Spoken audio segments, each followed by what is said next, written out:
What would you do if the people you trusted the most told you, without a second thought, that you were no longer needed?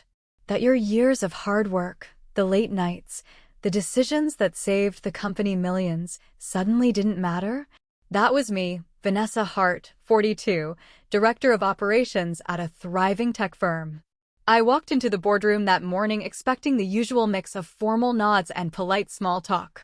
Instead, I was met with something far colder. A boardroom full of people who had already decided my fate without even consulting me. But before we continue, please subscribe and turn on the notification bell for updates. The board called an emergency meeting. Robert Klein, 55, our CEO, adjusted his tie, cleared his throat, and said words that still echo in my mind. We've decided to move forward without you. Effective Friday. Those words were meant to sting, meant to provoke, meant to make me feel powerless. I stared at them for a long moment, taking in their smug expressions, the subtle satisfaction on Linda Morales' face, 50, a board member who had never hidden her skepticism of me. I let their discomfort settle into the room. And then I smiled. I said one word, congratulations. I could see it in their eyes. Confusion. Off balance. They expected tears, outrage, maybe even a public argument. They got none of that. What they didn't understand, what none of them suspected, was that I had already planned my next move. I had spent years learning the inner workings of this company, memorizing every system, anticipating every problem, and quietly building safeguards they couldn't see. They thought removing me from the title was removing me from control.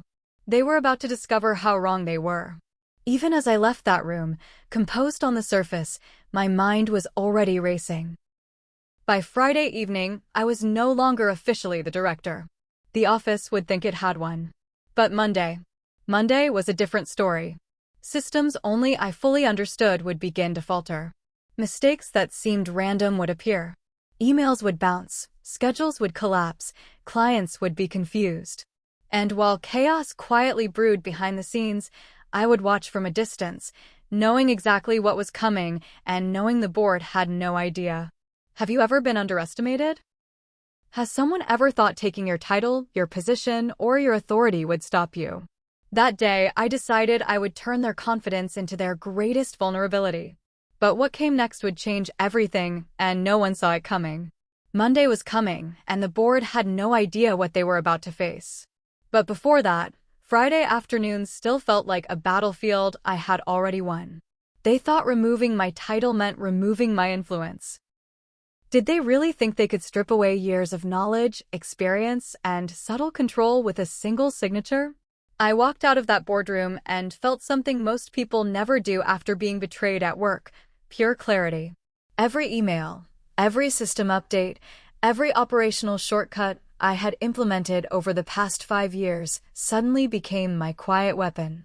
Robert Klein, the CEO, and the rest of the board were already congratulating Ethan Chin, 37, the newly appointed director.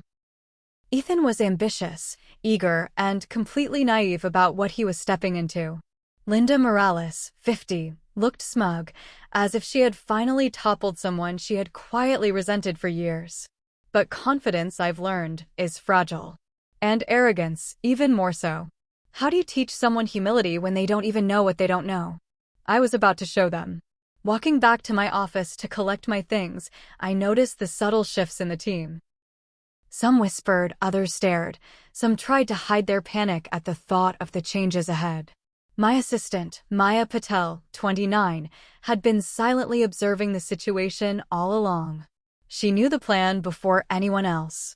She handed me a small folder of notes, detailed walkthroughs for Ethan, filled with exactly the kind of operational quirks only I fully understood. I smiled at her. They think the transition will be smooth, I said. It won't. I wondered. Have you ever seen someone so confident, so convinced of their victory, completely blind to reality? That's exactly how the board felt. They were congratulating themselves for solving a problem while unknowingly stepping into a trap I had spent years quietly designing. Every system, every process, every team I'd nurtured over the years had an invisible thread back to me. Remove me, and the threads would tangle. disrupt the balance, and chaos would spread faster than they could control. By Friday evening, Ethan was already attempting to manage emails, schedules, and operations. By Monday, the cracks would appear. And when they did, I would be watching, calm, with the faintest smirk. But would the board realize who was really in control before it was too late? Monday morning. Or at least that's what the board thought it was, a routine start to another week.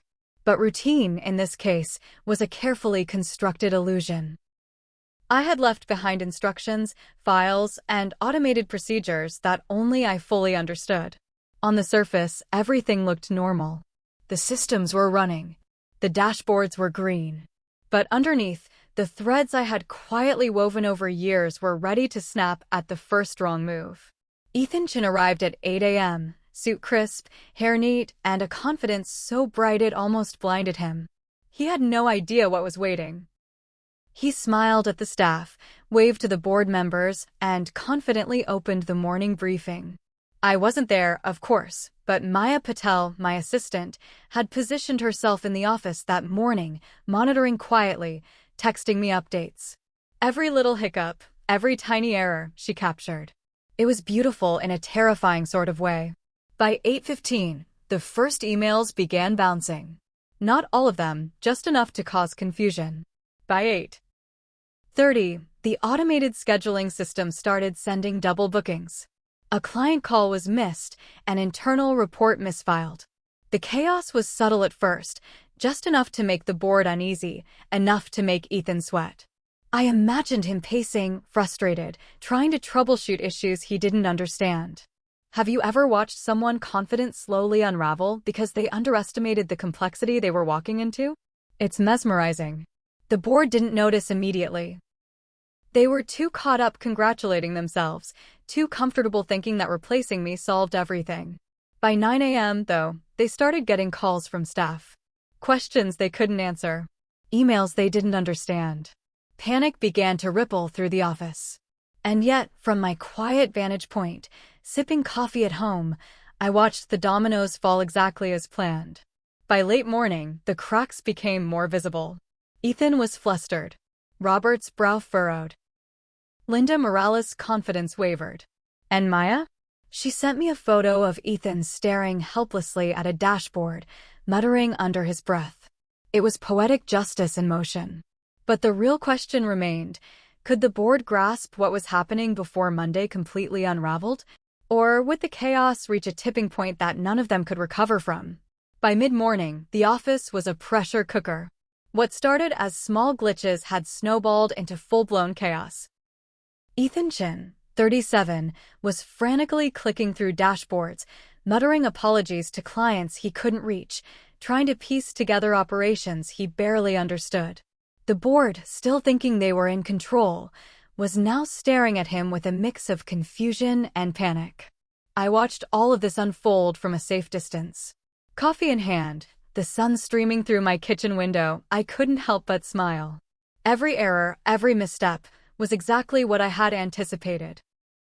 Emails bounced because the automated scripts I'd set up needed manual overrides only I knew. Meetings double-booked. Key clients sent frustrated messages.